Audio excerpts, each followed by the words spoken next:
Isang mapagpalang araw sa inyong lahat, mga kapusong nakikinig.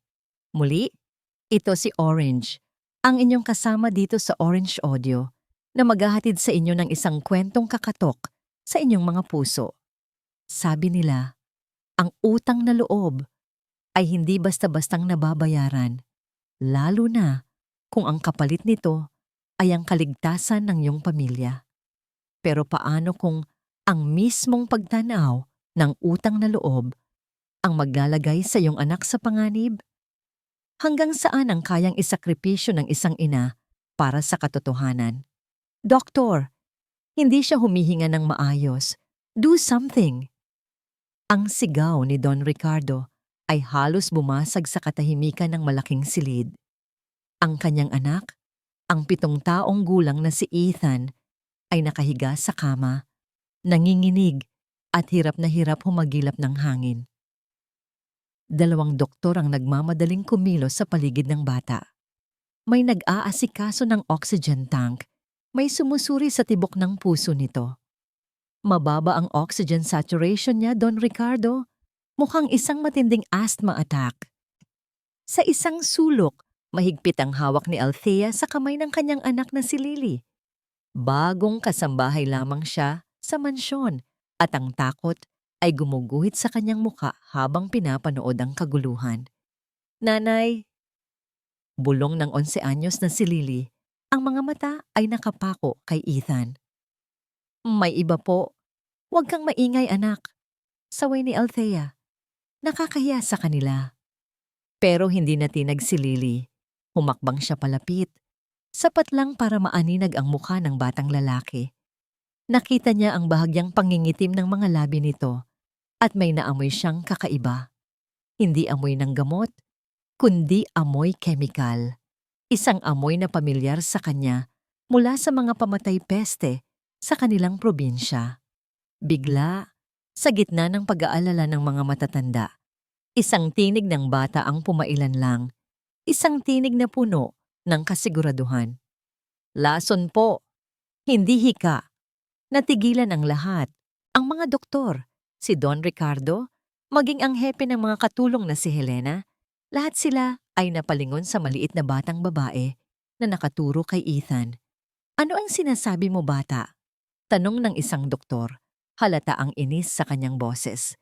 Pero hindi pinansin ni Don Ricardo ang doktor. Lumapit siya kay Lily. Ano ang nakita mo, iha?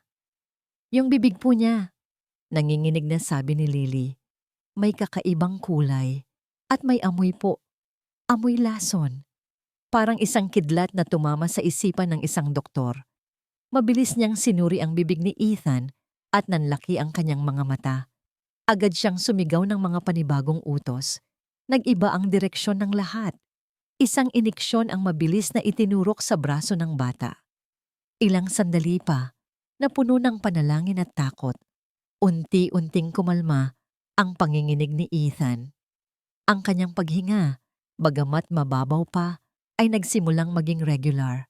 Isang malalim na hininga nang ginhawa ang pinakawalan ng lahat sa silid. Nilapitan ni Don Ricardo si Lily. Ang kanyang mga mata ay nagpapakita ng hindi maipaliwanag na pasasalamat. Tumingin siya kay Althea. Salamat. Salamat sa anak mo. Ngunit bago pa man makasagot si Althea, isang malamig at matigas na boses ang bumasag sa sandali. Isang palabas. Isang napakalaking palabas. Lahat ay napatingin kay Helena, ang mayordoma, na ngayon ay matalim na nakatitig kay Althea. Ang kanyang daliri ay nakaturo, nanginginig sa galit. Huwag kayong maniwala sa kanya, Don Ricardo. Pakana niya ang lahat ng ito. Gumuho ang mundo ni Althea. Ang hangin ay tila ninakaw mula sa kanyang baga. Ano? Anong sinasabi mo, Helena? Hirap niyang tanong. Napakagaling! Sarkastikong sabi ni Helena. Napakagaling na artista. Nilason mo ang bata para pagkatapos ay ang anak mo ang magiging bayani. Para ano? Para makakuha ng malaking pera mula kay Don Ricardo? Para maging espesyal kayo sa pamamahay na ito? Bawat salita ay parang isang sampal sa mukha ni Althea. Ang mga mata ng ibang kasambahay ay napuno ng pagdududa. Maging si Don Ricardo, na kanina lang ay puno ng pasasalamat, ngayon ay may bahid ng pagkalito at hinala sa kanyang mukha. Ang isip ni Althea ay bumalik sa araw na tinanggap siya ni Don Ricardo. Wala silang matuluyan noon, walang makain. Binigyan sila nito ng trabaho, ng bubong, ng pag-asa. Utang na loob. Isang napakalaking utang na loob ang tumanim sa puso niya. At ngayon, ito, hinila niya si Lily sa kanyang likuran na para bang kaya niyang protektahan ng bata mula sa masasamang tingin. Hindi, hindi totoo yan. Halos pabulong na sabi ni Althea. Ang kanyang mga tuhod ay nanginginig. Hindi namin magagawa yan. Pero ang isip ni Don Ricardo ay gulong-gulo pa rin sa takot na muntik nang mawala ang kanyang kaisa-isang anak. Ang tiwala niya kay Helena na nanilbihan sa pamilya sa loob ng 20 taon ay mas matimbang kaysa sa isang baguhang katulad ni Althea. Tumingin siya sa 2 gwardya na nakaposte sa pinto. Ang kanyang boses ay malamig at walang emosyon. Mga bantay, dalhin niyo sila sa kwarto nila. Pero sir, tangkang apela ni Althea. Huwag niyo silang hahayaang lumabas. Utos ni Don Ricardo. Hindi man lang siya tinitingnan. Ilock niyo ang pinto.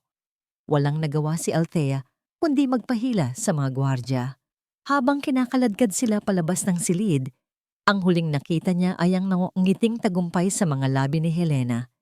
Isang malakas na kalabog ang narinig nang isara ang pinto ng kanilang maliit na silid sa servants' quarters. Sinundan ito ng isang tunog na mas masakit pa. Ang tunog ng susi na pinihit sa seradura. Nakatayo lang si Althea sa gitna ng kadiliman, yakap-yakap si Lily. Sa labas, naririnig niya ang papalayong mga yabag ng gwardya. Nakaligtas ang anak ng amo niya, pero para sa kanilang mag-ina, ang gabi ay ngayon pa lang nagsisimula. Ang bigat ng katahimikan sa loob ng kwarto ay halos nakakabingi. Sa labas, ang mansyon ay bumalik na sa maingat na pagkilos, pero para kay Althea, ang oras ay huminto sa sandaling umikot ang susi sa seradura. Ang nag-iisang bumbilya sa kisame ay nagbibigay ng maputlang liwanag.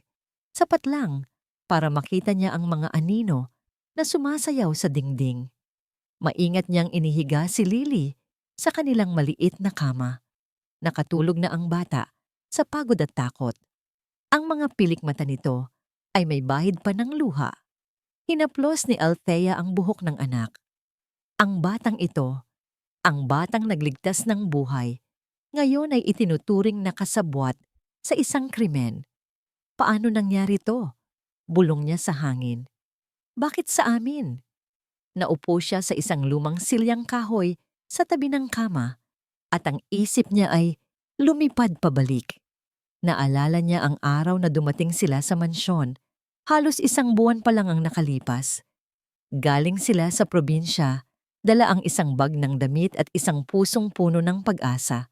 Namatay ang asawa niya sa sakit at naubos ang lahat ng kanilang naipon. Inirekomenda siya ng isang malayong kamag-anak kay Don Ricardo. Mabait si Don Ricardo, sabi nito noon. Istrikto pero makatarungan. Huwag mo lang sisirain ang tiwala niya. At totoo nga. Mula ng araw na yon, hindi sila nagutom. Si Lily ay nakangiti na ulit. Nakita ni Althea ang kinabukasan sa mga pader ng mansyon na yon.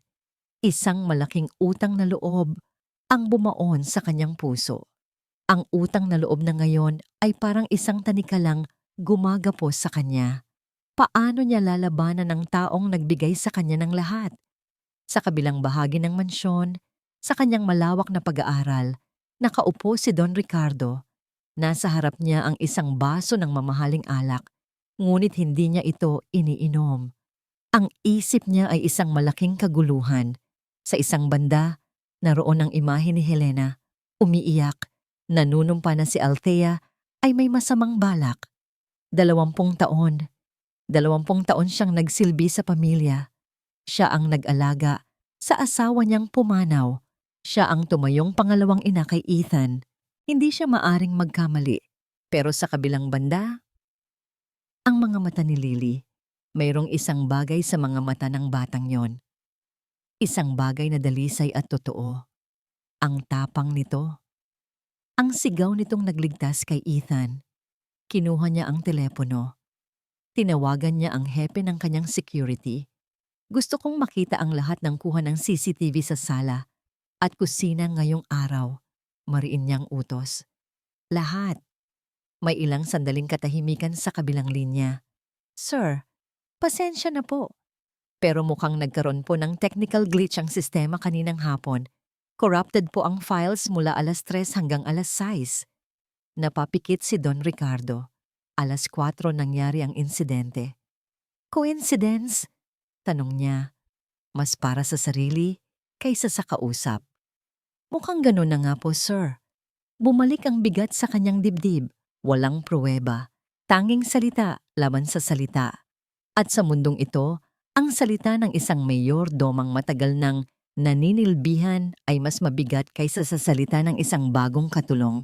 Ilang oras ang lumipas. Narinig ni Althea ang mahinang katok sa pinto. Agad siyang napatayo. Ang puso niya ay kumakabog. Bumukas ang seradura at pumasok si Helena. May dalang isang tray ng pagkain. Inilapag niya ito sa maliit na mesa. Isang plato ng kanin, isang piraso ng isda, at isang baso ng tubig. Pagkain para sa isang bilanggo. Hindi umimik si Althea. Kumain ka na, sabi ni Helena. Ang boses ay kalmado, ngunit may nakatagong lamig. Kailangan mong lumakas. Tumingin si Althea sa kanya. Ang mga mata ay nagtatanong, bakit Helena? Bakit mo to ginagawa sa amin? Isang mapait na ngiti ang sumilay sa labi ni Helena. Lumapit ito at bumulong sa paraang si Althea lang ang makakarinig. Hindi ikaw ang biktima dito, Althea. Tandaan mo yan. Nang makita ni Helena ang pagtulog ni Lily, idinagdag niya, napakaswerteng bata. Ginamit mo siya para iligtas ang anak ng amo natin. Humakbang siya palayo, patungo sa pinto. Bago siya tuluyang lumabas, huminto siya at lumingon. Ang kanyang mga mata ay madilim at puno ng babala. Umutang ka ng buhay, Althea. Siguraduhin mong hindi dugo ang ipambabayad mo. At muli, isinara ang pinto. Pinihit ang susi. Naiwan si Althea na nakatayo. Ang mga salita ni Helena ay umuulit-ulit sa kanyang isipan na parang isang sumpa. Hindi niya maintindihan ang ibig sabihin nito, pero isa lang ang sigurado niya. Hindi ito simpleng away ng mga katulong. May mas malalim, mas madilim.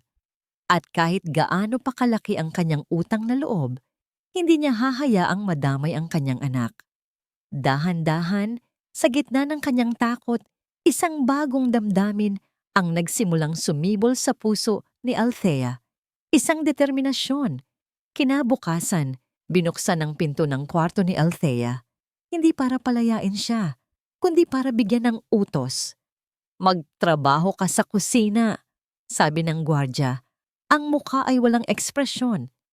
Pero dito lang mananatili ang anak mo at huwag kang gagawa ng kahit anong ikapapahamak niya. Isang malinaw na banta. Isang paraan para siguraduhing susunod si Althea. Tumangulang siya. Hinalikan ng noo ni Lily na natutulog pa at sumunod sa gwardya. Ang kusina ng mansyon ay kasing laki ng dati nilang buong bahay sa probinsya. Abalang-abala ang lahat, pero nang pumasok si Althea, tila humina ang kanilang mga bulungan. Ramdam niya ang mga matang nakasubaybay sa bawat galaw niya. Siya ang numero 1 tsismis sa buong pamamahay. Ang katulong na nagtangkang lasunin ang tagapagmana. Althea, ikaw ang maghugas ng lahat ng pinagkainan. Utos ni Helena na lumitaw mula sa pantry. Ang boses niya ay malakas para marinig ng lahat. At siguraduhin mong malinis. Ayoko ng dumi. Ito ay isang pagpapahiya. Ang paghuhugas ng pinggan ay trabaho para sa pinakamababang katulong. Pero walang nagawa si Althea kundi ang tumango.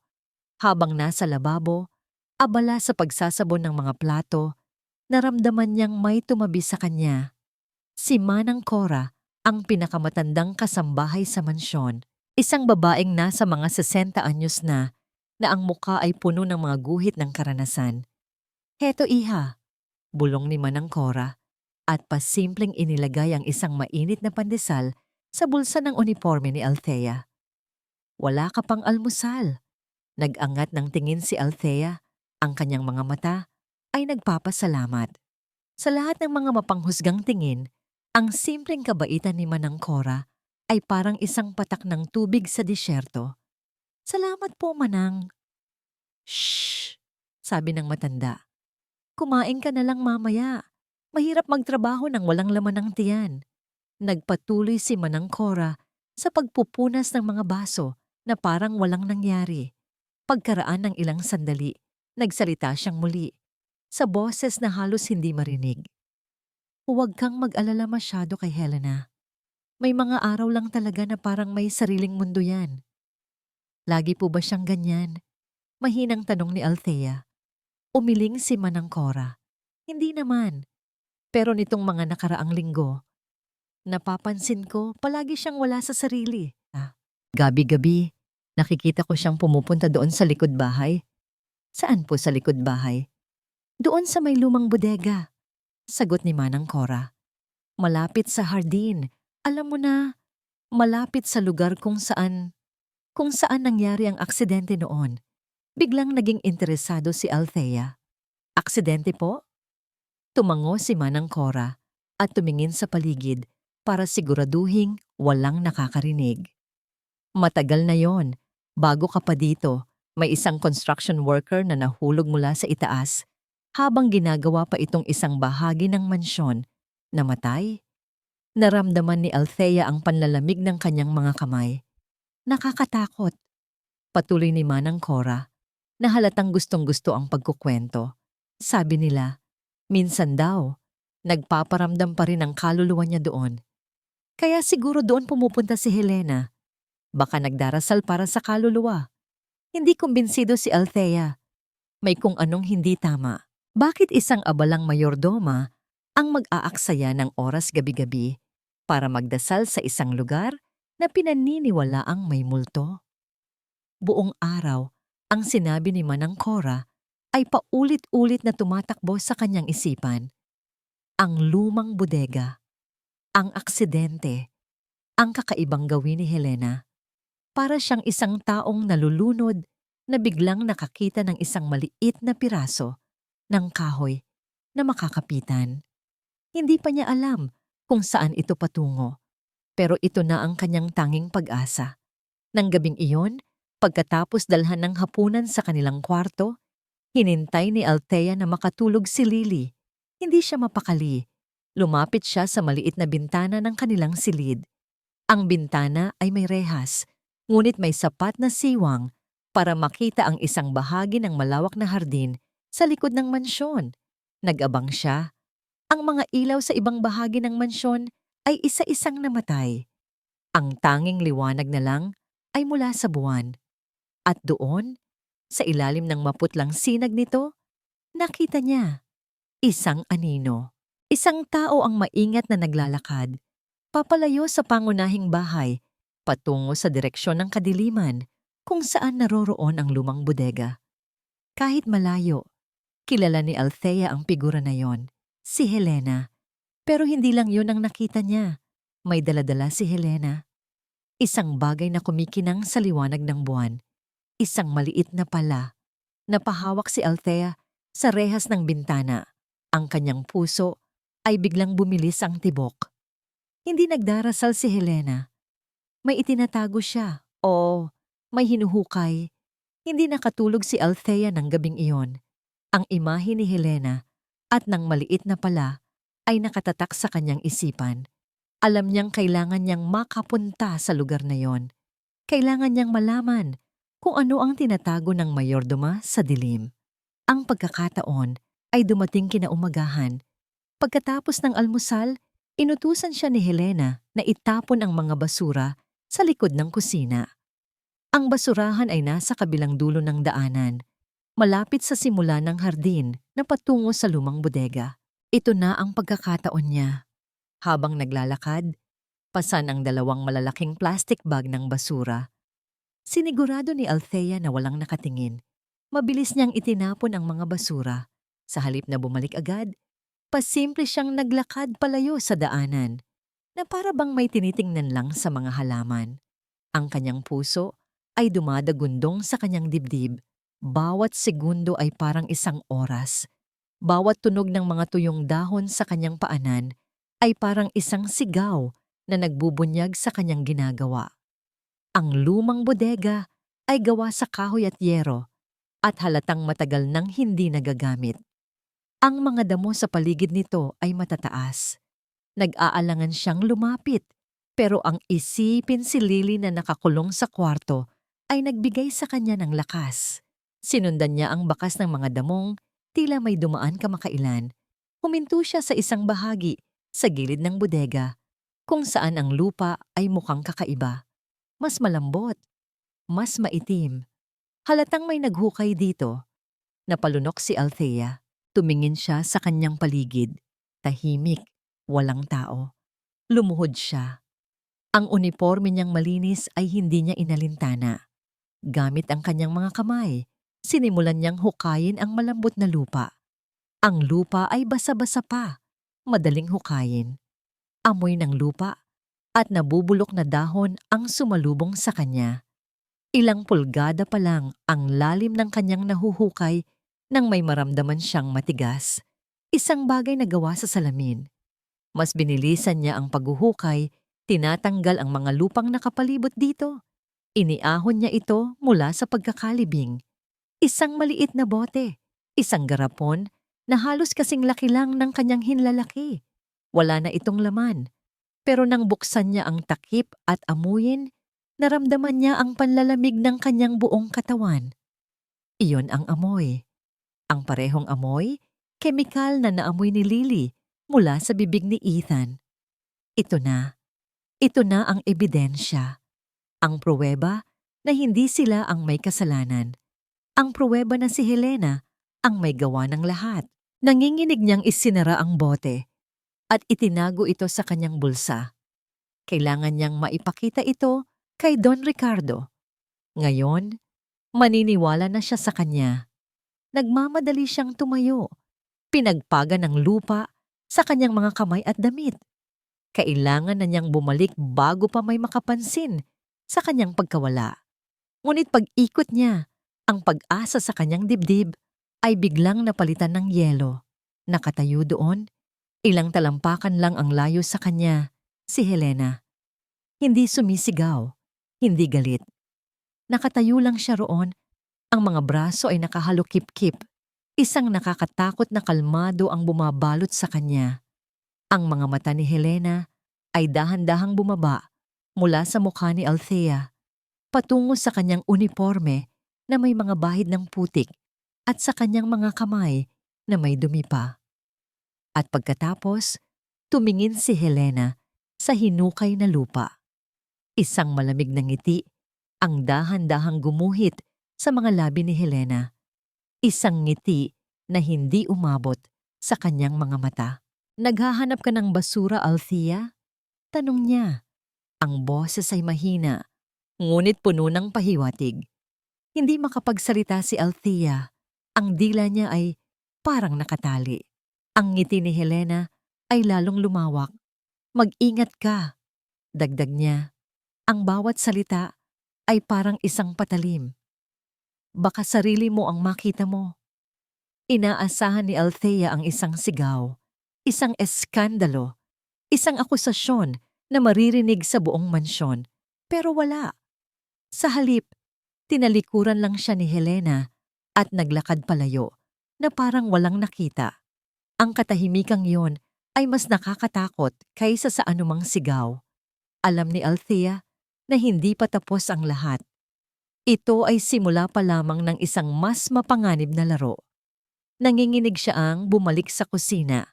Ang bote ay tila isang nagbabagang bakal sa kanyang bulsa. Walang pumansin sa kanyang pagbabalik.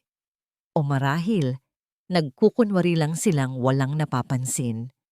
Buong maghapon, naging mailap si Helena. Hindi na niya ito inutusan. Hindi na niya ito tiningnan. Ngunit ramdam ni Althea ang mga mata nito na nakasubaybay mula sa malayo. Isang ahas na nag-aabang ng tamang sandali para tumuklaw. Kinagabihan, habang nasa silid sila ni Lily, narinig ni Althea ang katok sa pinto. Si Don Ricardo, isang kislap ng pag-asa, ang sumilay sa puso ni Althea. Ito na. Sasabihin na niya ang lahat. Ilalabas niya ang bote. Althea, simula ni Don Ricardo, ang boses ay pagod. Nakausap ko si Helena. Napigil ni Althea ang kanyang hininga. Sinabi niya sa akin na kakaiba raw ang mga kinikilos mo nitong mga nakaraang araw. Patuloy ng Don. Palagi kang wala sa sarili at kaninang umaga, nakita ka raw niyang naghuhukay sa hardin. Nanlamig si Althea. Naunahan na naman siya. Ang tusong si Helena. Ginamit nito ang katotohanan at binaluktot para gawin siyang isang sinungaling, isang taong hindi mapagkakatiwalaan. Don Ricardo, pakinggan niyo po ako. Ano ang hinahanap mo doon, Althea? Putol ni Don Ricardo. Ang mga mata ay puno ng pagod at pagdududa. Ano ang itinatago mo? Wala po akong itinatago. May nakita po ako. Desperadong sabi ni Althea. Ang kamay niya ay napahawak sa bulsa kung nasaan ang bote. Ngunit nag-alinlangan siya. Kung ilalabas niya ito ngayon, sa paraang ito, sino ang maniniwala sa kanya? Sasabihin lang ni Helena na siya ang nagbaon nito doon. Isang patibong. Helena thinks you're under a lot of stress na baka kung ano-ano na ang naiisip mo dahil sa nangyari. Sabi ni Don Ricardo, mas parang kinukumbinsi ang sarili. Maybe she's right. Hindi po totoo yan. Mula bukas, utos ni Don Ricardo, ang boses ay pinal na. Hindi ka nalalabas ng kusina at ng kwartong ito. Walang hardin, walang paggalagala. Naiintindihan mo. Bago pa makasagot si Althea, tumalikod na ito at umalis. Naiwan siyang nakatayo. Ang pag-asa ay tuluyang naglaho. Ngayon, mas masahol pa sa dati ang kanyang sitwasyon. Isa na siyang bilanggo sa mas maliit na kulungan. Paano na niya mapapatunayan ang katotohanan? Kinabukasan, naging impyerno ang araw ni Althea. Ang bawat kilos niya sa kusina ay binabantayan. At sa gitna ng lahat ng ito, may isang sinag ng liwanag. Si Lily. Sa kanilang maliit na silid, habang siya ay umiiyak ng tahimik, nilapitan siya ng anak. May inabot itong isang pirasong papel, isang guhit, 2 tao, isang nanay at isang anak na babae, magkahawak kamay habang naglalakad sa ilalim ng isang malaking araw na nakangiti. Malapit na po tayo makalabas, nanay, sabi ni Lily. Ang boses ay puno ng tiwala. Magiging okay din po ang lahat. Niyakap ni Althea ang anak. Ang inosenteng paniniwala ni Lily ang nagbigay sa kanya ng lakas para huwag sumuko. Nang araw ding iyon, habang naglilinis ng sahig, pasimpleng lumapit si Manang Cora. Kumusta ka na, iha? Bulong nito. Mas masama pa po sa dati, Manang, sagot ni Althea. Narinig ko kunani nga, sabi ni Manang Cora. Pero alam mo, iha, ang kasinungalingan, parang anay. Kahit anong tago, lalabas at lalabas din ang butas. Nagpatuloy ito sa pagwawalis. Naalala ko tuloy yung tatay ni Helena. Si Nestor. Napatingin si Althea. Ano po ang tungkol sa kanya? Mabait na tao yon. Masipag. Kwento ni Manang Cora. Kaya nakapagtataka kung paanong sinabi nilang lasing daw siya ng mahulog. Hinding-hindi umiinom yon kapag nagtatrabaho. Iyon ang palagi niyang bilin sa mga kasama niya. Isang bagong piraso ng impormasyon, isang kasinungalingan mula sa nakaraan. Ang kwento ay hindi nagsisimula kay Ethan. Nagsimula ito maraming taon na ang nakalipas sa pagkamatay ng isang taong nagngangalang Nestor. Nang gabing iyon, Habang tinitiyak na mahimbing na ang tulog ni Lily, maingat na kinuha ni Althea ang bote mula sa kanyang bulsa. Tinitigan niya ito. Ito ang susi. Ngunit isa rin itong panganib. Hanggat nasa kanya ito, hindi siya ligtas. Hindi ligtas si Lily. Bigla, isang ideya ang pumasok sa kanyang isip. Kinabukasan, nagising siya na may bagong plano. Huminto siya saglit sa pag-aayos ng higaan. Ipinikit niya ang kanyang mga mata. Kinapa niya ang una ni Lily. Inangat ito. At sa ilalim, maingat niyang isiniksik ang maliit na bote. Tinitiyak na hindi ito mahahalata. Ilang minuto pa lang ang nakalipas, isang malakas na katok ang yumanig sa kanilang pinto. Bumukas ito at pumasok si Helena, kasama ang dalawang gwardya. Don Ricardo wants us to do a security check, malamig na sabi ni Helena. Baka may mga bagay dito na hindi dapat nandito. Napatayo si Althea, ang puso niya ay gustong lumabas sa kanyang dibdib. Hindi pinansin ni Helena ang takot sa kanyang mukha. Ang mga mata nito ay naglibot sa maliit na silid at pagkatapos ay tumuon sa isang lugar. Sa kama, dahan-dahan, naglakad si Helena palapit sa kama kung saan mahimbing na natutulog si Lily. At ang kamay niya, dahan-dahan, ay iniangat, patungo sa unan. Ang oras ay tila bumagal. Bawat tibok ng puso ni Althea ay isang malakas na dagundong sa kanyang tainga. Nakita niya ang mga daliri ni Helena na papalapit ng papalapit sa unan. Ilang pulgada na lang, mahahanap na niya ito. Katapusan na nila. Huwag! Isang sigaw ang pumunit sa katahimikan. Hindi galing kay Althea. Si Lily. Bigla itong napabangon sa kama. Ang mga mata ay dilat na dilat sa takot. Nanginginig ito at umiiyak ng malakas. Nanay, may masamang panaginip ako. May halimaw po. Humagulgol ang bata at niyakap ng mahigpit si Althea. Natigilan si Helena. Maging ang mga gwardya ay nagkatinginan. Ang atensyon ng lahat ay biglang nabaling sa batang umiiyak. Ano ba yan? Bata lang pala, sabi ng isang gwardya. Ginamit ni Althea ang pagkakataon. Habang yakap-yakap si Lily at pinapatahan ito, pasimple niyang dinukot ang bote mula sa ilalim ng unan at mabilis na isinilid sa malalim na bulsa ng kanyang palda. Ang kanyang mga kamay ay nanginginig, pero ang kanyang isip ay malinaw na malinaw. Shh, anak, panaginip lang yon. Alo niya kay Lily, habang ang kanyang mga mata ay matalim na nakatitig kay Helena. Walang halimaw dito? Nawala na sa wisyo si Helena. Ang plano niya ay nasira ng isang bata. Iritableng iwinasiwa-awas niya ang kanyang kamay. Wala naman pala. Tara na. Nag-aaksaya lang tayo ng oras. Mabilis silang lumabas at muling isinara ang pinto. Nang sila na lang ulit ang natira, niyakap ni Althea ang anak. Okay ka lang, anak? Okay ka lang? Tumingala si Lily. Ang mga luha ay tumutulo pa rin, pero ang mga mata nito ay hindi natakot. Opo, nanay. Ayaw ko lang po na hawakan niya yung unan ko. Niyakap ni Althea ang anak ng mas mahigpit. Hindi niya alam kung sinadya yun ni Lily o nagkataon lang, pero isa lang ang sigurado. Iniligtas na naman siya ng kanyang anak. Alam na ni Althea na hindi niya maaaring itago ang bote sa loob ng mansyon. Bawat sulok ay teritoryo ni Helena. Kailangan niya itong mailabas. At isa lang ang tao na maaari niyang pagkatiwalaan. Kinaumagahan, sinamantala ni Althea ang abalang oras sa kusina. Nakita niya si Manang Cora na naghahanda ng bayong para mamalengke. Manang, tawag niya, halos pabulong. O iha? Manang, may ipapakiusap po sana ako. Isang bagay na buhay at kamatayan po para sa amin ni Lily. Sabi ni Althea, ang boses ay nanginginig sa desperasyon. Nakikita ni Manang Cora ang takot at determinasyon sa mga mata ni Althea.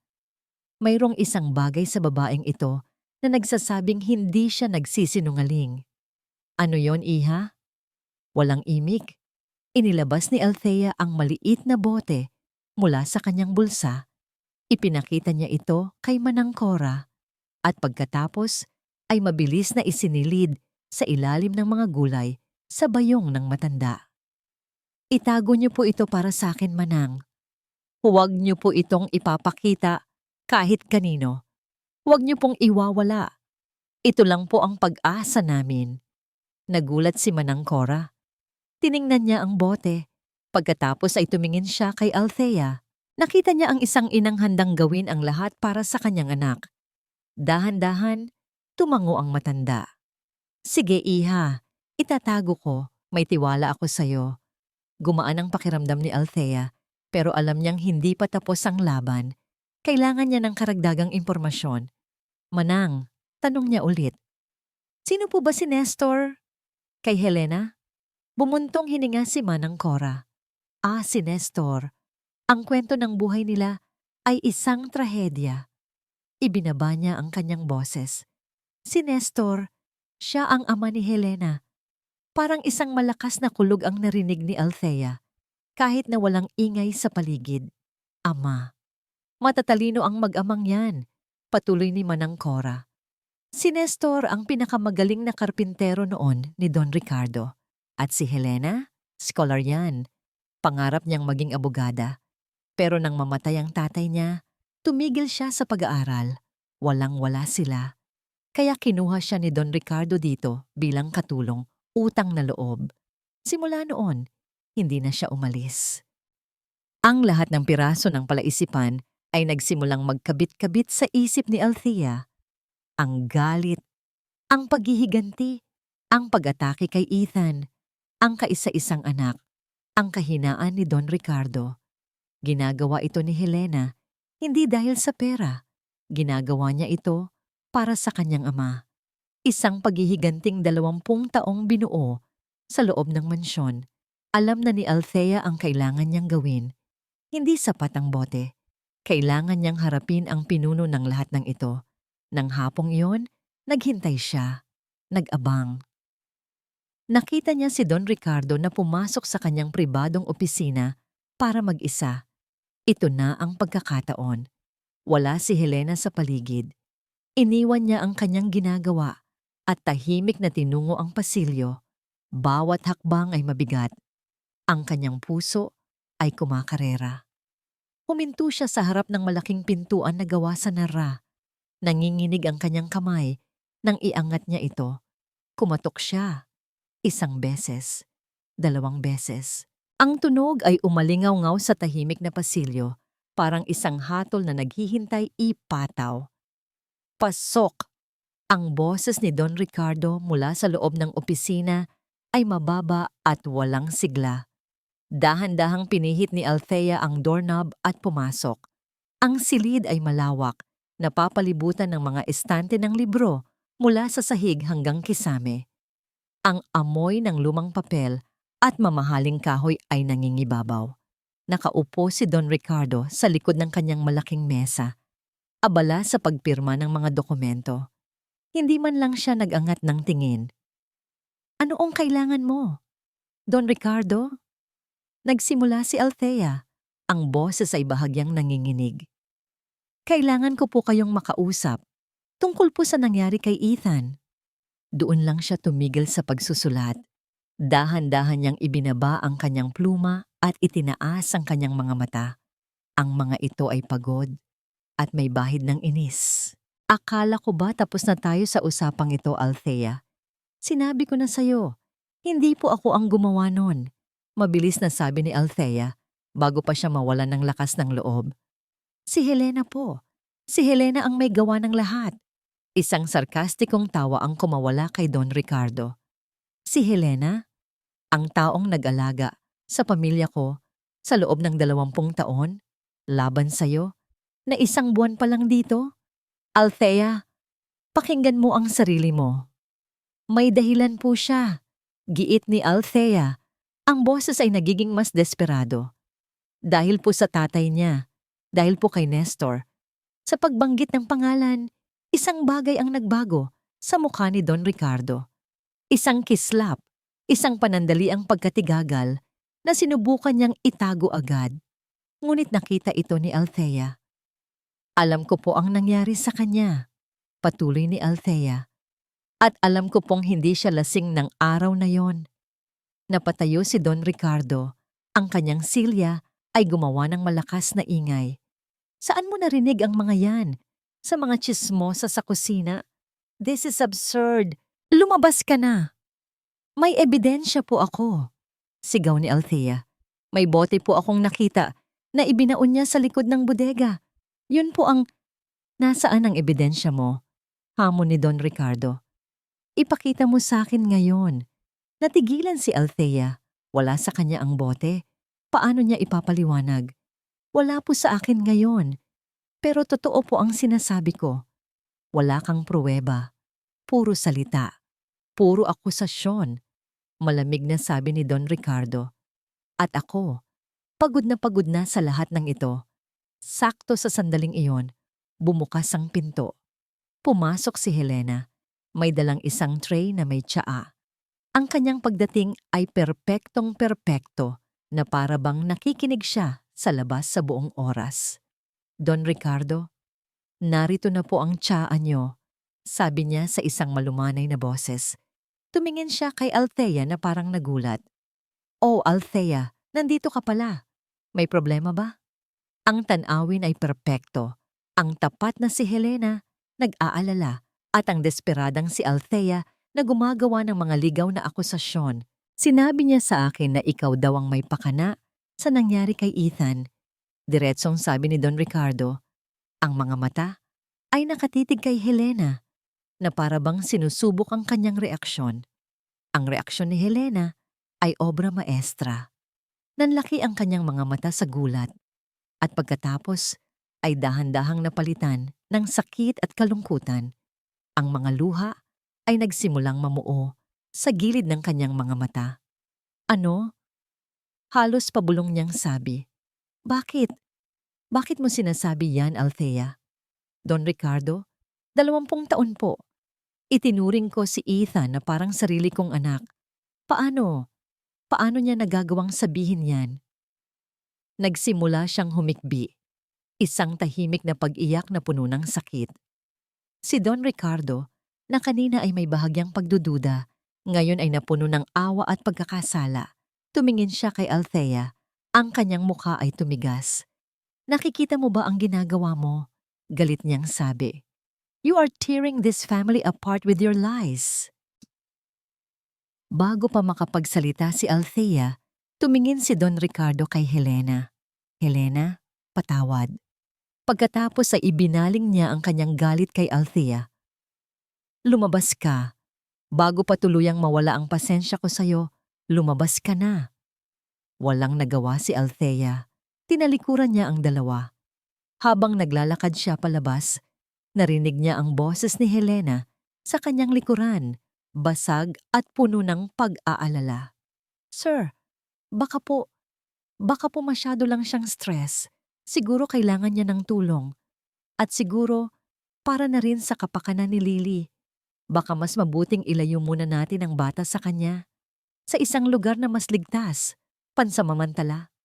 Ang mga salitang yon ay tumagos sa puso ni Althea na parang isang punyal. Huminto siya sa may pintuan. Ang kanyang likod ay nakaharap pa rin sa kanila. Hindi siya lumingon. Pero sa sandaling iyon, ang takot sa kanyang puso ay biglang naglaho. Napalitan ito ng isang nag-aapoy na galit. Hindi na siya ang biktima. Hindi na siya magpapaapi. Kukunin nila ang anak niya? Susubukan lang nila. Naglakad si Althea pabalik sa kusina na parang isang multo. Ang mga bulungan ng ibang kasambahay ay parang mga ugong na lang sa kanyang tainga. Hindi niya sila pinansin. Ang tanging umuulit-ulit sa kanyang isipan ay ang mga salita ni Helena. Ilayo muna natin ang bata sa kanya. Hindi. Hinding-hindi mangyayari yon. Si Lily ang kanyang buhay, ang kanyang lakas. Kung mawawala si Lily, mawawala na rin ang lahat. Nang gabing iyon sa kanilang silid, tinitigan niya ang natutulog na anak. Ang payapang mukha nito, ang sentro ng kanyang mundo. Ang paglalaro, ayon sa patakaran, ay hindi gumana. Ang pag-asa sa kabutihan ng iba ay nabigo. Ngayon, kailangan na niyang gumawa ng sarili niyang patakaran. Isang ideya ang biglang pumasok sa kanyang isip, isang alaala. Noong unang linggo niya sa mansyon, habang naglilinis, napadpad siya sa malawak na library. Doon, nakita niya si Helena na nakaupo sa isang madilim na sulok. Seryosong nakaharap sa isang lumang desktop computer. Hindi ito ang modernong laptop na ginagamit ni Don Ricardo. Ito ay isang lumang modelo na tila naiwan na ng panahon. Nagtaka siya noon kung bakit iyon pa ang ginagamit ni Helena. Ngayon, naintindihan na niya. Ang mga lumang computer ay walang fingerprint scanner, walang facial recognition, at kadalasan, ang password, kung mayroon man, ay simple lang. At higit sa lahat ang library, walang CCTV camera roon. Sinadya ni Don Ricardo na huwag lagyan para mapanatili ang klasikong pakiramdam ng silid. Ito ay isang malaking sugal. Kung mahuli siya, katapusan na talaga. Pero kung hindi siya kikilos, katapusan na rin naman. Hinintay niyang tumahimik ang buong mansyon. Hinintay niyang marinig ang huling pag-ikot ng gwardya sa pasilyo. Bawat minuto ay parang walang katapusan. Nang sigurado na siyang walang tao, dahan-dahan siyang lumapit sa natutulog na si Lily. Hinaplos niya ang pisngi nito at hinalikan ito sa noo. Para sa'yo ito, anak, bulong niya sa hangin. Lalaban si nanay. Dahan-dahan at walang ingay, pinihit niya ang seradura ng kanilang pinto. Sa hindi malamang dahilan, hindi ito nilock ng gwardya ng gabing iyon. Marahil ay sa pag-aakalang sumuko na siya. Isang maliit na pabor mula sa tadhana. Gamit ang liwanag mula sa buwan na tumatagos sa mga bintana, naglakad si Althea sa mga pasilyo. Bawat anino ay parang isang kaaway. Bawat kaluskos ay nagpapatindig ng kanyang mga balahibo. Narating niya ang library. Ang malaking pinto nito ay hindi nakalock. Pumasok siya at maingat na isinara ito. Ang amoy ng mga libro ay bumalot sa kanya, ngunit wala siyang panahon para doon. Tinungo niya ang madilim na sulok kung saan nakapwesto ang lumang computer. Umupo siya sa silya. Nanginginig ang kanyang mga kamay. Pinindot niya ang power button. Ang lumang CPU ay umugong. Isang tunog na napakalakas sa katahimikan ng gabi. Pagkaraan ng ilang sandali, bumukas ang monitor. Isang simpleng login screen. Enter password. Napalunok si Althea. Ano ang password? Sinubukan niya ang pinakahalata. Helena. Incorrect password. Sinubukan niya ulit. Mayordoma. Incorrect password. Nag-isip siya ng malalim. Ano ang pinakamahalaga kay Helena? Ano ang nagpapatakbo sa buong buhay niya? Ang kanyang ama. Nag-type siya ulit. Nestor. Incorrect password. Nawawalan na siya ng pag-asa. Sinubukan niya ang isa pang pagkakataon. Baka ang buong pangalan. Nestor Cruz. Incorrect password. Napasabunot siya sa kanyang buhok. Ano na pa? Ano pa? At bigla, naalala niya ang sinabi ni Manang Cora, ang pangarap ni Helena, ang pangarap na hindi natupad. Nag-type siyang muli. Isang salita. Abogada, welcome. Napasinghap si Althea. Tama siya. Nasa loob na siya. Ang desktop ay halos walang laman. Walang mga laro, walang mga litrato. Tanging ang mga basic icons lang at isang folder na may pangalang trabaho. At sa tabi nito, may isang dokumento. Isang Microsoft Word file. Isang file na tila hinihintay siyang buksan. Ang pangalan ng file ay nagpatindig sa lahat ng balahibo sa kanyang batok. Ang utang na dugo. Nanginginig ang kanyang daliri habang iginagalaw ang mouse. Ang cursor ay umikot-ikot sa ibabaw ng icon. Ito na ang sagot sa lahat. Huminga siya ng malalim at nag-double click. Bumukas ang dokumento. Puno ito ng mga salita. Walang mga litrato, walang mga disenyo. Puro itim na letra lamang sa puting background. Hindi ito isang plano. Hindi ito isang listahan. Ito ay isang talaarawan. Isang journal na puno ng galit, sakit at paghihiganti na inipon sa loob ng 20 taon.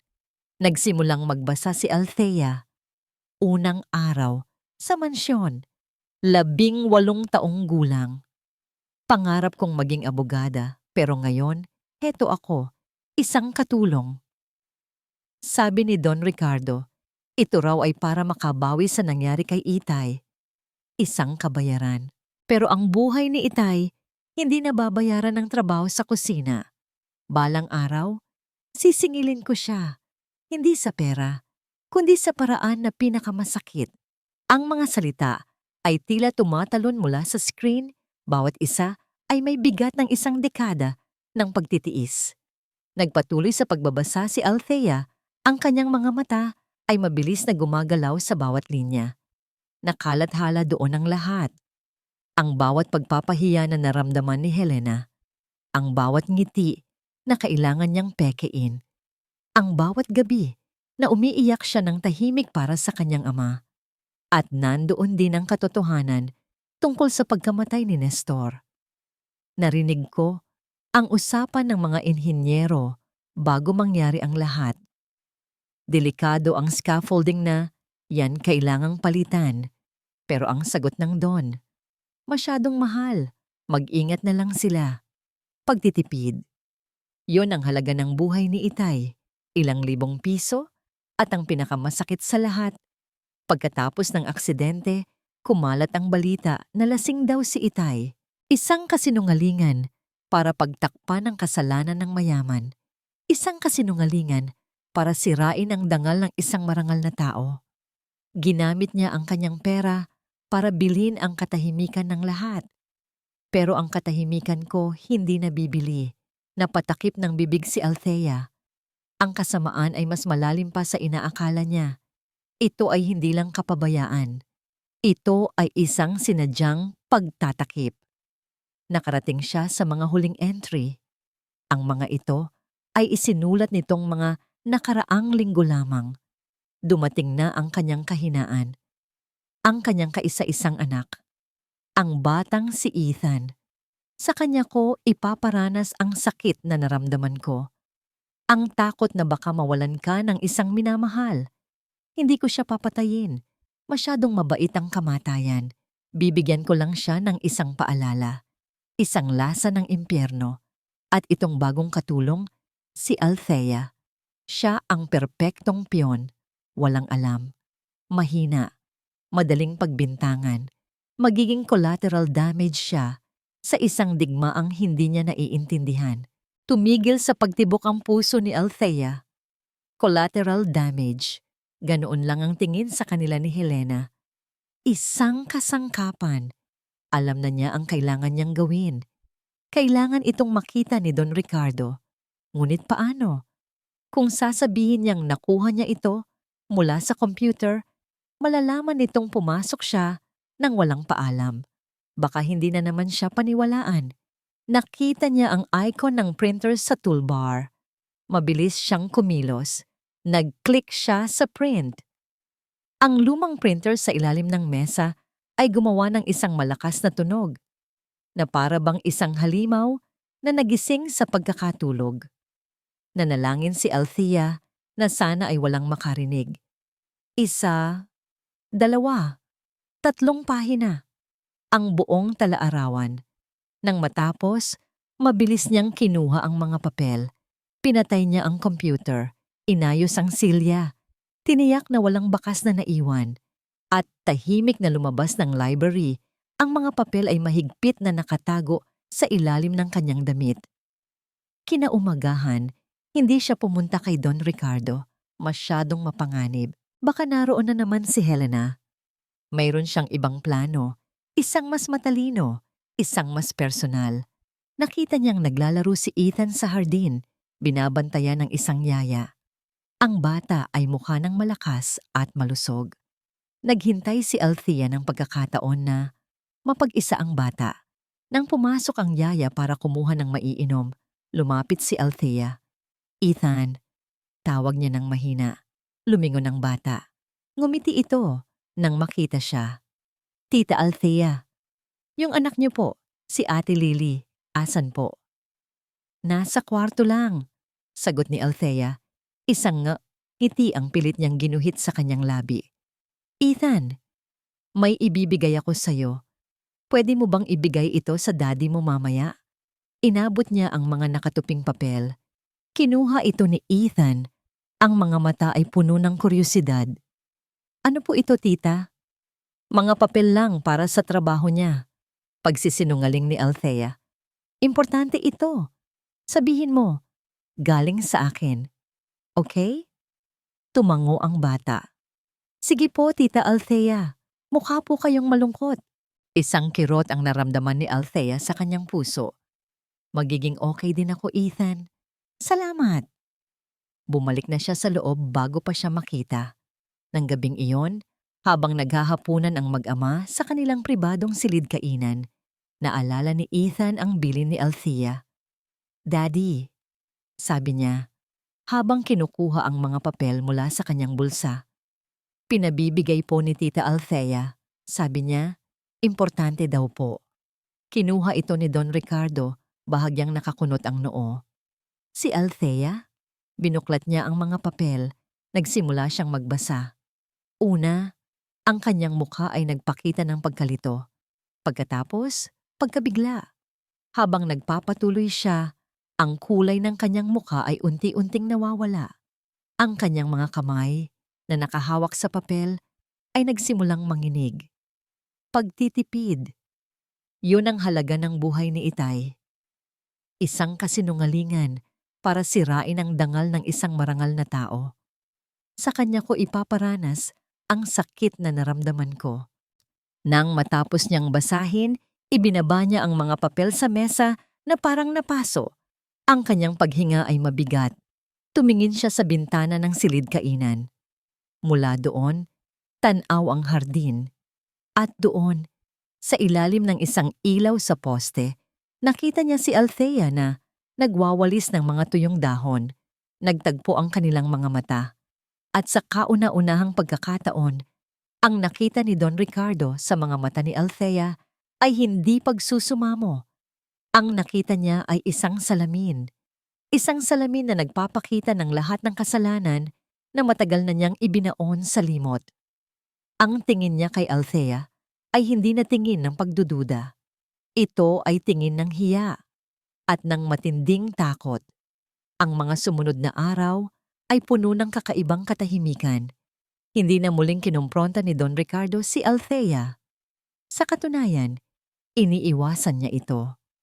Kapag nagkakasalubong sila sa pasilyo, mabilis itong nag-iiwas ng tingin na para bang natatakot harapin ang babaeng pinagbintangan niya. Hindi na rin siya gaanong nakikipag-usap kay Helena. Ang dating malapit na ugnayan ng amo at mayordoma ay napalitan ng isang formal at malamig na distansya. Si Helena, sa kabilang banda, ay halatang nakakaramdam na may nagbago. Palagi siyang nagmamasid, sinusubukang basahin ang kilos ng bawat isa. Ang kanyang kalmadong panlabas ay unti-unting nagpapakita ng mga lamat ng pagkabalisa. Si Althea naman ay naghihintay, isang mahirap at nakakabalisang paghihintay. Alam niyang nasa kamay na ni Don Ricardo ang katotohanan. Ngayon, ang tanong na lang ay kung ano ang gagawin nito. Isang hapon, habang naglilinis si Althea sa sala, naririnig niya ang boses ni Don Ricardo sa telepono mula sa bahagyang nakabukas na pinto ng opisina nito. Hindi niya sinasadyang makinig, pero ang mga salitang narinig niya ay pumukaw sa kanyang atensyon. Yes, I need your best guy, sabi ni Don Ricardo sa kausap. An IT expert. Someone discreet. I need a deleted CCTV file recovered. Urgently. And no one in the house should know about this. Napahawak si Althea sa kanyang dibdib. Kumikilos na siya. Sa wakas, kinabukasan isang lalaking naka-business suit ang dumating. Nagpakilalang technical consultant para sa internet upgrade ng mansyon. Walang naghinala, maliban kay Helena, na tiningnan ng lalaki mula ulo hanggang paa na may pagdududa. Kinagabihan, nagpunta si Don Ricardo sa kwarto. kung saan nakakulong pa rin sina Althea.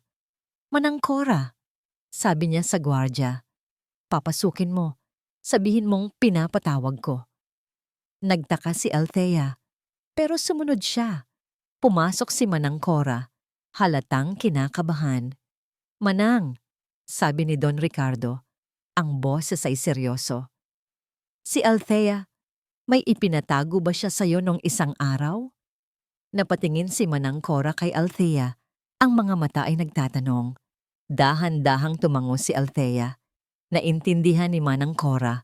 Mabilis siyang umalis at pagbalik ay may dala na siyang isang maliit na bagay na maingat na nakabalot sa panyo. Iniabot niya ito kay Don Ricardo. Binuksan ito ng Don, ang maliit na bote. Tinitigan niya ito, inikot-ikot sa kanyang mga daliri. Pagkatapos ay tiningnan niya si Althea. "Ito ba yon?" Tumango si Althea. Hindi na nagsalita pa si Don Ricardo. Kinuha niya ang bote at umalis. Ang bawat oras ay parang isang karayom na tumutusok sa pasensya ni Althea. Ano na ang nangyayari? Ano ang plano ni Don Ricardo? Bakit napakabagal niyang kumilos? Isang umaga, nakita ni Don Ricardo si Lily na nag-iisang naglalaro ng manika sa may hagdan. Dahan-dahan siyang lumapit at umupo sa tabi nito. Ito ang unang pagkakataon na kinausap niya ang bata mula noong insidente. "Hello, Lily," bati niya. Nag-angat ng tingin si Lily. "Hello po, Tito Ricardo. Kamusta ka na?" "Okay lang po. Pero si nanay, palagi po siyang malungkot," sagot ng bata. Isang kirot ang naramdaman ni Don Ricardo. "Lily, nung araw na nagkasakit si Ethan, pwede mo bang ikwento sa akin ulit? Lahat ng nakita mo, lahat ng naamoy mo." At ikinuwento ni Lily ang lahat, sa paraan na isang inosenteng bata lang ang makakagawa. Walang halong galit, walang halong paninisi, puro katotohanan lang. Ang kakaibang amoy, ang kulay sa bibig ni Ethan, ang takot na naramdaman niya. Nakinig si Don Ricardo sa bawat salita. Hindi siya sumasabad. Nang matapos si Lily, tumango lang siya. "Salamat, Lily. Napakatapang mong bata." Tumayo siya at naglakad paalis. Isang bagong determinasyon ang makikita sa kanyang mga mata. Ngayon, sigurado na siya. Nang gabing iyon, habang nag-iisa siya sa kanyang opisina, tumunog ang kanyang telepono. Isang private number. Ang IT expert. "Don Ricardo?" sabi ng boses sa kabilang linya. "Nagawa mo ba?" tanong agad ng Don. "Opo, sir. Na-recover ko na po ang file. Napanood ko na." "Good. I-send mo sa akin ang kopya. Securely." "Yes, sir. Isa-send ko na po," sabi ng lalaki. Huminto ito saglit na parabang nag-aalangan.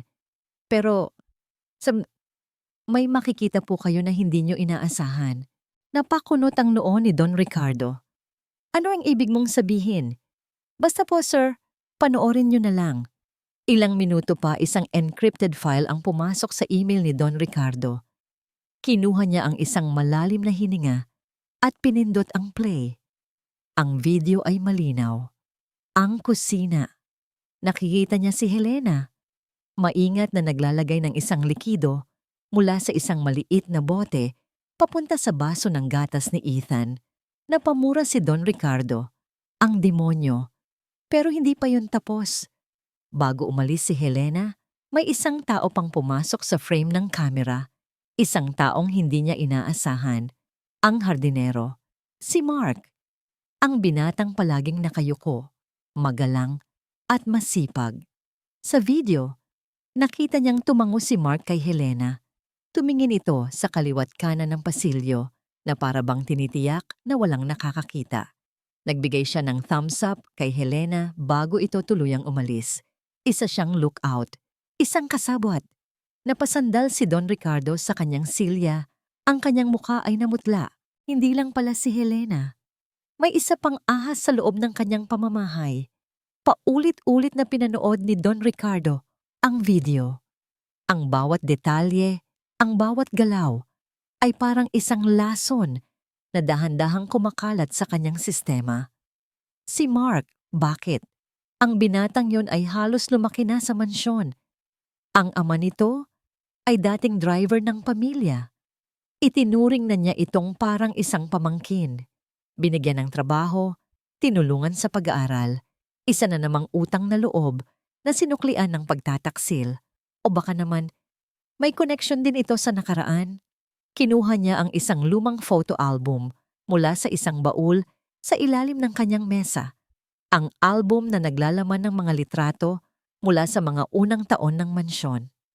Naghahanap siya.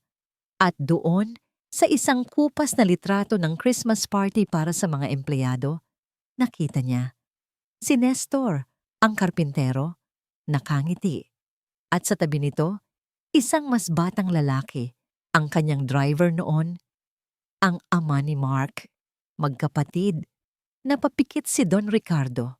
Ang galit ni Helena na isalin niya sa kanyang pinsan. Isang cancer na kumalat sa loob ng kanyang pamamahay nang hindi niya namamalayan. 2 dekada. 2 dekada siyang nabubuhay kasama ang mga taong nagbabalak ng kanyang pagkasira. Ang galit sa kanyang dibdib ay napalitan ng isang nakakalamig na determinasyon. Tapos na ang pag-iimbestiga. Oras na para sa paghuhukom. Hindi siya kumilos agad. Ayaw niyang bigyan ng pagkakataon ang mga ito na makatakas o makapagtago ng ebidensya. Naghintay siya ng tamang tiyempo. Kinabukasan, isang ordinaryong araw sa mansyon. Abala ang lahat sa kani-kanilang gawain. Walang sino man ang nakakaalam sa bagyong paparating. Hapon, pagkatapos ng merienda ni Ethan, inutusan ni Don Ricardo ang isang pinagkakatiwalaang gwardya. Tawagin mo sa sala si Althea at si Helena at si Mark. Sabihin mo, may mahalaga akong anunsyo. Isa-isang dumating ang mga ipinatawag. Unang pumasok si Althea. Ang mukha ay puno ng pag-aalala at pagtataka. Sumunod si Mark na kayuko gaya ng dati. Ang mga kamay ay magaspang mula sa paghahardin at huli, si Helena na may postura ng isang reyna. Ang kanyang mukha ay kalmado, ngunit ang mga mata ay matalas na nagmamasid. Pinatawag ko kayong tatlo dahil may gusto akong liwanagin. Simula ni Don Ricardo. Ang kanyang boses ay mababa at kontrolado, na lalong nagpapakaba sa lahat. Nakatayo siya sa harap ng malaking telebisyon sa sala. Walang sino man ang umupo. Ang tensyon sa silid ay halos nahihipo. Althea, sabi ni Don Ricardo, inakusahan ka ng isang karumaldumal na krimen. Napayuko si Althea. Helena, sabi niya, bumaling sa mayordoma. Ikaw ang nag-akusa sa kanya sa ngalan ng iyong katapatan sa aking pamilya. Ginawa ko lang po ang tama, sir. Sagot ni Helena, ang boses ay matatag. At ikaw, Mark, sabi ng Don, ang tingin ay tumama sa hardinero. Ikaw ay isang tahimik na saksi sa lahat ng nangyayari sa pamamahay na ito. Napalunok si Mark, hindi makapagsalita. Ngumiti si Don Ricardo, isang ngiti na walang kagalakan, isang ngiti na nagpapahiwatig ng panganib. Sabi nila, a picture is worth 1,000 words. Sabi niya, paano pa kaya ang isang video? Kinuha niya ang remote control mula sa mesa. Itinutok niya ito sa telebisyon at pinindot ang play. Sa una, walang reaksyon. Isang ordinaryong kuha lang ng kusina. Pero nang pumasok sa eksena si Helena, hawak ang baso ng gatas na pahigpit ang hawak ni Mark sa kanyang pantalon. Nang ilabas ni Helena ang maliit na bote, isang pigil na singhap ang kumawala kay Althea. Ito na, ang katotohanan. At nang patuluin ni Helena ang likido sa gatas, ang mukha ni Mark ay namutla na parang isang papel.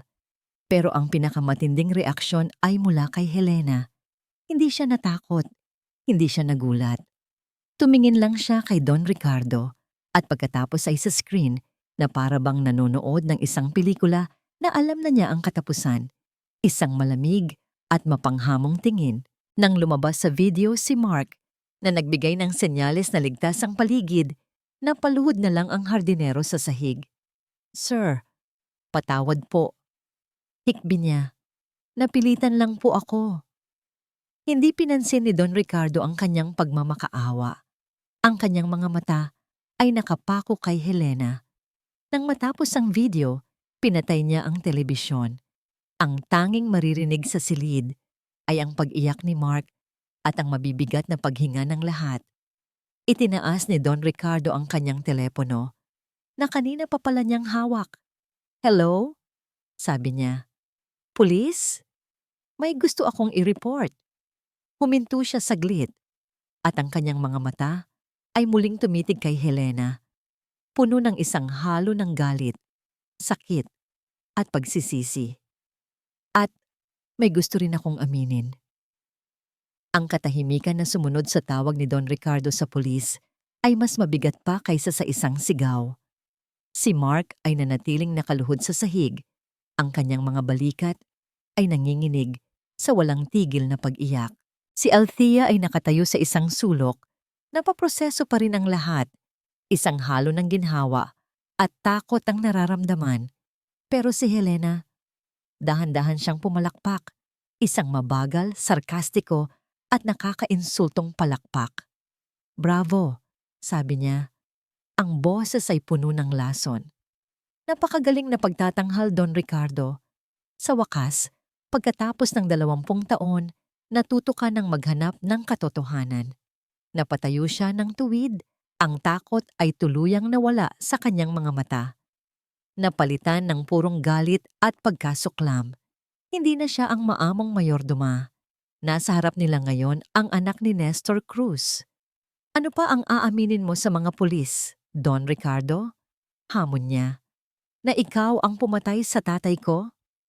"Isang aksidente ang nangyari," tangkang sagot ng Don. "Aksidente?" Sigaw ni Helena. Ang kanyang boses ay umalingaw-ngaw sa buong sala. "Aksidente bang tawagin ang pagtipid sa kaligtasan ng iyong mga manggagawa? Aksidente bang huwag pakinggan ang mga babala, naguguho na ang istruktura? Aksidente bang pagkatapos siyang mamatay na parang isang hayop, babayaran mo ang lahat para sabihing lasing siya, para linisin ang pangalan mo at sirain ang dangal niya? Aksidente ba iyon, Don Ricardo?" Bawat tanong ay parang isang sampal. Bawat salita ay tumatagos sa puso ni Don Ricardo. "Ginawa ko ang lahat para sa'yo," patuloy ni Helena. "Lumuluha na ngayon. Hindi dahil sa pagsisisi, kundi dahil sa galit. Inilaan ko ang buong buhay ko sa pamamahay na ito. Tiniis ko ang bawat ngiti mo, ang bawat utos mo, habang sa loob-loob ko. Gusto kong isigaw ang ginawa mo sa amin. Naghintay ako, nagtiis, nagplano." Tumingin siya kay Mark na umiiyak pa rin. "At siya, isang duwag. Pinsan ko siya. Pero mas pinili niyang maging aso mo kaysa ipaglaban ng dugo niya. Kinailangan ko pa siyang paalalahanan sa utang na loob niya sa pamilya, sa kung paanong ang tatay niya ay namatay sa sama ng loob dahil sa nangyari kay Itay." "Helena, tama na," sabi ni Don Ricardo. Ang boses ay basag. "Hindi pa ako tapos," sigaw niya. "Gusto mong malaman kung bakit ko ginawa yon sa anak mo? Dahil gusto kong maramdaman mo ang naramdaman ko. Ang bawat segundo ng takot, ang bawat sandali ng kawalan ng pag-asa, habang pinapanood mong nag-aagaw buhay ang kaisa-isa mong anak. Yon ang hustisya para sa akin. Isang patikim lang yon, Don Ricardo. Isang patikim sa impyernong ibinigay mo sa amin." Huminto siya, humahabol ng hininga. Ang kanyang dibdib ay tumataas baba. Ang kanyang muka ay basang-basa ng luha. Tapos na ang kanyang pagtatanghal. Wala nang natitira, kundi ang hubad na katotohanan ng kanyang sakit. Sa gitna ng lahat ng ito, isang hindi inaasahang bagay ang nangyari. Si Althea na kanina patahimik sa sulok ay dahan-dahang lumapit. Hindi kay Don Ricardo, hindi kay Mark. Lumapit siya kay Helena, ang babaeng nagplano na sirain ang buhay niya. Ang babaeng nagbintang sa kanya ng isang karumaldumal na kasalanan. Inaasahan ng lahat na sasampalin siya ni Althea o sisigawan, pero hindi. Sa halip, dahan-dahan niyang inilagay ang kanyang kamay sa balikat ni Helena. Hindi ito isang yakap ng pagpapatawad. Hindi ito isang kilos ng pakikipagkaibigan. Ito ay isang kilos ng pag-unawa. Isang pagkilala sa sakit ng isang kapwa babae, isang kapwa anak, na nawalan at naging desperado. Nakita ni Althea sa mga mata ni Helena ang anino ng sarili niyang takot. Ang takot na mawalan ng minamahal. Natigilan si Helena sa ginawa ni Althea. Ang kanyang galit ay tila nabawasan ng isang sandali. Napalitan ng pagkalito. Sa sandaling iyon, ang tunog ng mga sirena ng pulis ay nagsimulang marinig mula sa malayo. Papalapit ng papalapit. Ang hustisya ay paparating na, pero para kanino? At anong uri ng hustisya? Tumingin si Don Ricardo sa dalawang babae. Ang isa ay biktima ng kanyang kasalukuyang kasalanan at ang isa ay bunga ng kanyang nakaraang kasalanan. At sa kauna-unahang pagkakataon, naintindihan niya. Ang pag-amin niya sa mga pulis ay hindi lang tungkol sa paglason kay Ethan. Ito ay tungkol din sa isang pagkamatay na nangyari 20 taon na ang nakalipas. Dumating ang mga pulis. Ang dating tahimik at marangyang mansyon ay napuno ng mga unipormadong lalaki, mga kumikislap na ilaw, at ng tensyon ng isang investigasyon. Walang pagtutol na sumama si Helena. Habang pinoposasan, ang kanyang mga mata ay blangko, na para bang tinatanggap na niya ang kanyang kapalaran. Ang apoy ng galit ay napawi na, at ang naiwan na lang ay ang abo ng 20 taong pagod. Si Mark naman ay humahagulgol pa rin habang isinasakay sa mobil ng pulis. Ang kanyang pagsisisi ay totoo, ngunit huli na ang lahat. At si Don Ricardo, tinupad niya ang kanyang sinabi. Isinalaysay niya ang lahat. Hindi lang ang tungkol sa tangkang paglason kay Ethan, kundi pati na rin ang tungkol sa aksidente ni Nestor Cruz. Inamin niya ang kanyang kapabayaan, ang pagbili sa katahimikan ng mga saksi, ang pagsira sa dangal ng isang namatay na. Isang eskandalo ang sumabog. Ang pangalan ni Don Ricardo, na dating simbolo ng tagumpay at kapangyarihan, ay naging simbolo ng kasinungalingan at inhustisya.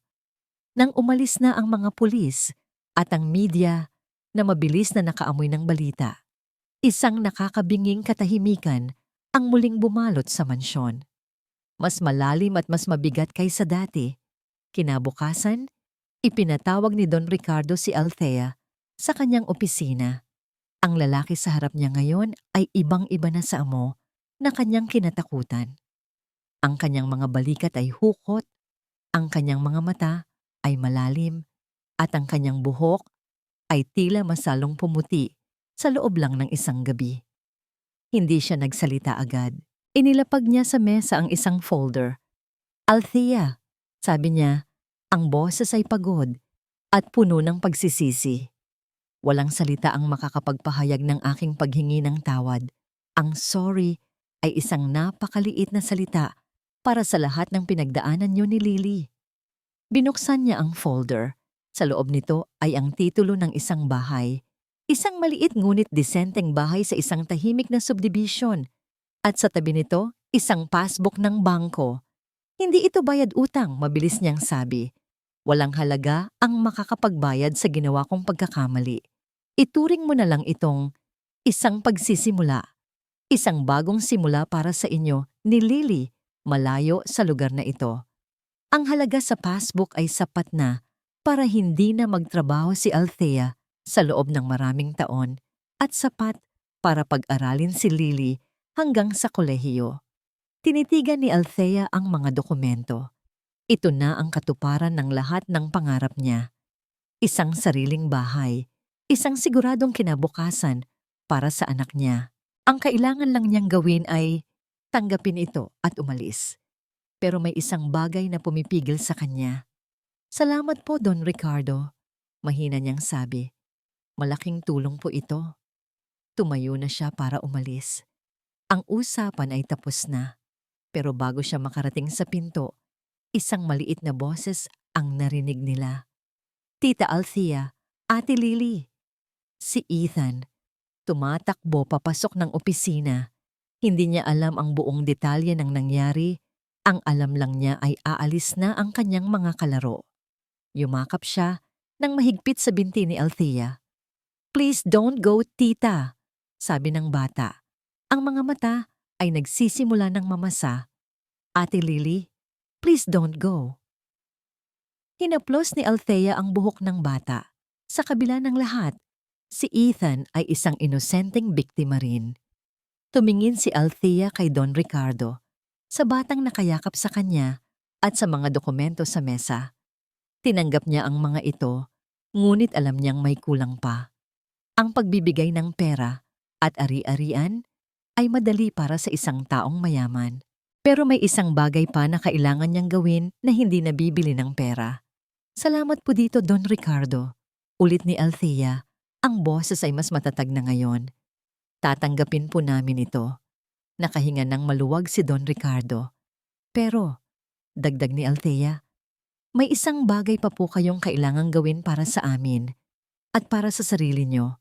Napakunot ang noo ni Don Ricardo. Ano yon?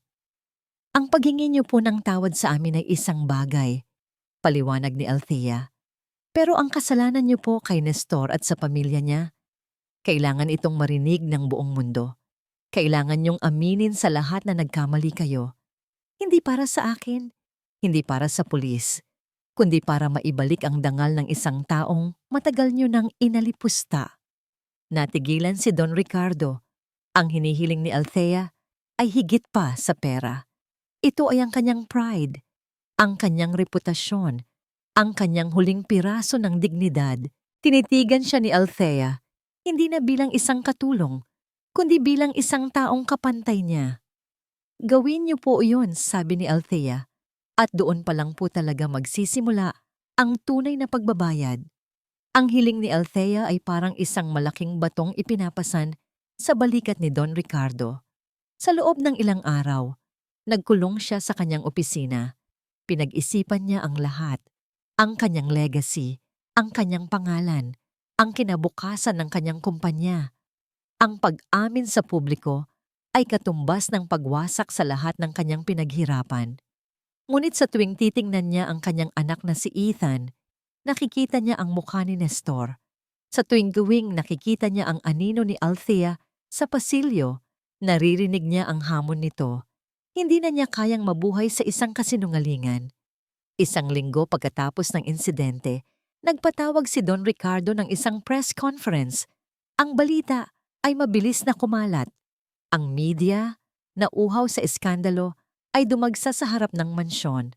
Sa loob, pinanood ni Althea at Lily ang lahat mula sa isang maliit na telebisyon sa kusina. Kasama si Manang Cora. Handa na ang kanilang mga gamit. Aalis sila. Pagkatapos nito, anuman ang mangyari. Humarap si Don Ricardo sa mga kamera. Ang kanyang mukha ay seryoso, walang bahid ng pag-aalinlangan. Hindi siya naghanda ng speech. Ang mga salitang lalabas sa kanyang bibig ay magmumula sa isang pusong pagod na sa pagtatago. Inimbitahan ko kayong lahat ngayon, hindi para magpaliwanag, kundi para umamin. Simula niya, ang buong silid ay natahimik. Marami sa inyo ang nakakaalam sa kasong isinampal laban sa 2 dating empleyado ko dahil sa tangkang paglason sa aking anak. Patuloy niya. Pero ang kwentong iyon ay may mas malalim na ugat. Isang kwento na nagsimula 20 taon na ang nakalipas. Huminga siya ng malalim. 20 taon na ang nakakaraan. Isang tapat at masipag na manggagawa ang namatay sa isa sa aking mga construction site. Ang pangalan niya ay Nestor Cruz. Noong panahong iyon, ang opisyal na ulat ay nagsabing ito ay isang aksidente na pinalala ng kanyang kapabayaan. Tumingin siya diretso sa kamera na para bang kinakausap ang buong bansa. Ngayon, narito ako para sabihin sa inyong lahat. na iyon ay isang kasinungalingan. Isang bulungan ang kumalat sa mga reporter. Ang pagkamatay ni G. Cruz ay resulta ng aking kapabayaan. Pag-amin niya, ang bawat salita ay mabigat. Pinili kong magtipid sa halip na unahin ang kaligtasan at pagkatapos ng kanyang pagkamatay, sa aking karuwagan at takot na masira ang aking pangalan, ginamit ko ang aking pera at impluensya para pagtakpan ang katotohanan. Sinira ko ang dangal ng isang mabuting tao para iligtas ang aking sarili. Ang kanyang pag-amin ay isang bomba. Ang mga kamera ay walang tigil sa pag-flash. Ang krimen na nangyari sa aking anak, kamakailan ay bunga ng kasalanan ko sa nakaraan. Walang anumang kapatawaran ang maaaring hingin para sa aking ginawa. Ngunit ngayon, sa harap ninyong lahat, humihingi ako ng tawad sa pamilya ni Nestor Cruz at sa publiko na matagal kong niloko. Inanunsyo niya ang pagtatatag ng isang foundation sa pangalan ni Nestor Cruz, isang pundasyon na tutulong sa mga pamilya ng mga manggagawang na aksidente sa trabaho. Isang malaking bahagi ng kanyang personal na yaman ang ilalaan niya dito. Ito ay hindi para linisin ang aking pangalan pagtatapos niya, kundi para simulan ng isang mahabang proseso ng pagbabayad. Pagkatapos noon, tumalikod na siya at umalis. Hindi na sinagot ang mga tanong ng media. Sa kusina, tahimik na pinatay ni Althea ang telebisyon. Nakatitig lang siya sa blankong screen. Sa wakas, isang bigat ang nabunot mula sa kanyang puso. Hindi lang ang utang na loob niya kay Don Ricardo ang nabura. Pati na rin ang bigat ng inhustisya na kanyang nalaman. "Ang tapang niyo po, nanay," sabi ni Lily na nakatingala sa kanya. Tumingin si Althea sa anak at sa kauna-unahang pagkakataon mula noong gabing iyon ng kaguluhan, isang tunay at payapang ngiti ang gumuhit sa kanyang mga labi. "Hindi ako anak," sabi niya. Ikaw ang matapang." Kinagabihan, habang inilalagay nila ang huling maleta sa isang taxi na maghahatid sa kanila sa bago nilang buhay, isang sulat ang iniabot ni Manang Cora kay Althea. "Galing sa kulungan, iha," sabi ng matanda. Pinabibigay ni Helena.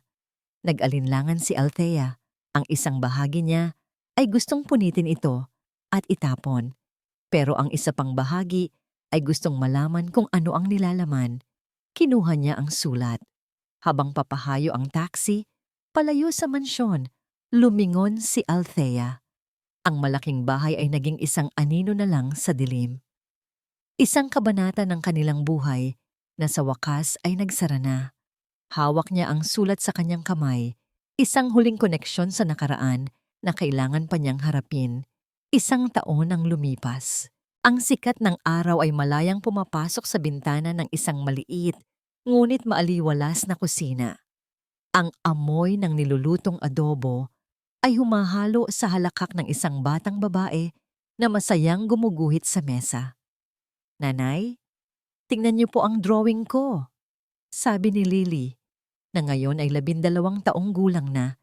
Ipinapakita ang isang larawan ng kanilang maliit na bahay na may hardin na puno ng bulaklak. "Napakaganda naman yan, anak," sabi ni Althea habang hinahango ang adobo. Ang kanyang mukha ay may ngiti na hindi na napapawi. Ang mga guhit ng pag-aalala ay napalitan na ng kapanatagan. Ang kanilang buhay ay simple. Nagtayo si Althea ng isang maliit na karinderya sa harap ng kanilang bahay. Ang Althea's kusina ay naging paborito ng mga taga-subdibisyon. Ang kanyang adobo, sabi nila, ay may sahog na pagmamahal. Ang mansyon ay isang malayong alaala na lamang. Minsan, nababasa nila sa balita ang tungkol kay Don Ricardo. Ibinenta nito ang malalaking bahagi ng kanyang kumpanya at itinuon ang kanyang oras at yaman sa Nestor Cruz Foundation. Naging isang malaking tagapagtaguyod siya ng karapatan ng mga manggagawa. Hindi na siya muling nakita ni Althea, pero alam niyang nasa tamang landas ito ng pagbabayad. Ang sulat ni Helena ay matagal na nakatago sa isang kahon.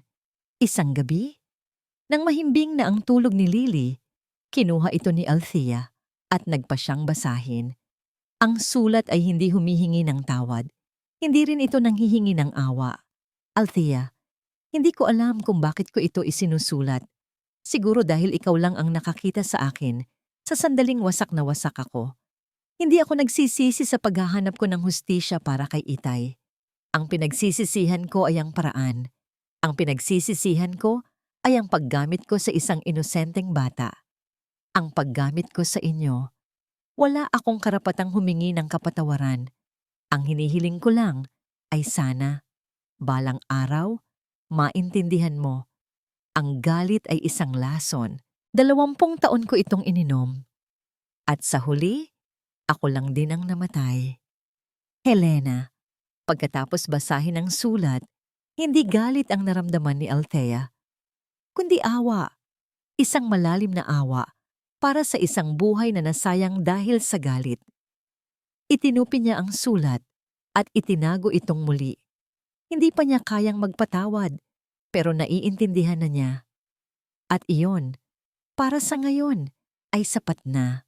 Isang hapon, habang nagdidilig ng halaman si Althea, isang mamahaling itim na kotse ang huminto sa tapat ng kanilang bahay. Bumaba ang isang lalaking naka-uniformeng driver. May iniabot itong isang sobre kay Althea.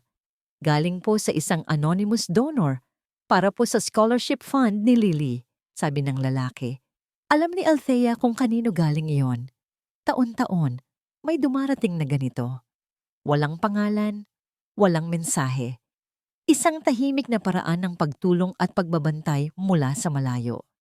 Tinanggap niya ito nang may pasasalamat. Ang hustisya ay hindi laging matamis. Minsan, ito ay mapait, komplikado at nag-iiwan ng mga sugat. Pero ang natutunan ni Althea ay ito.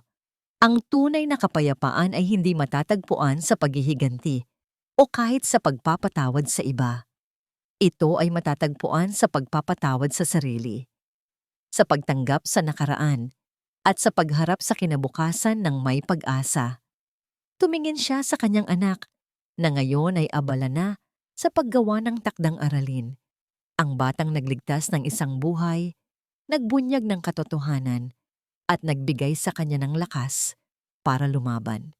Sa kanilang maliit na mundo, sa kanilang simpleng buhay, sa wakas ay natagpuan na nila ang kanilang tahanan. Isang tahanan na binuo hindi ng semento at bakal, kundi ng katapangan, katotohanan, at walang hanggang pagmamahal ng isang ina. At iyon, higit sa lahat, ang pinakamahalagang hustisya sa lahat,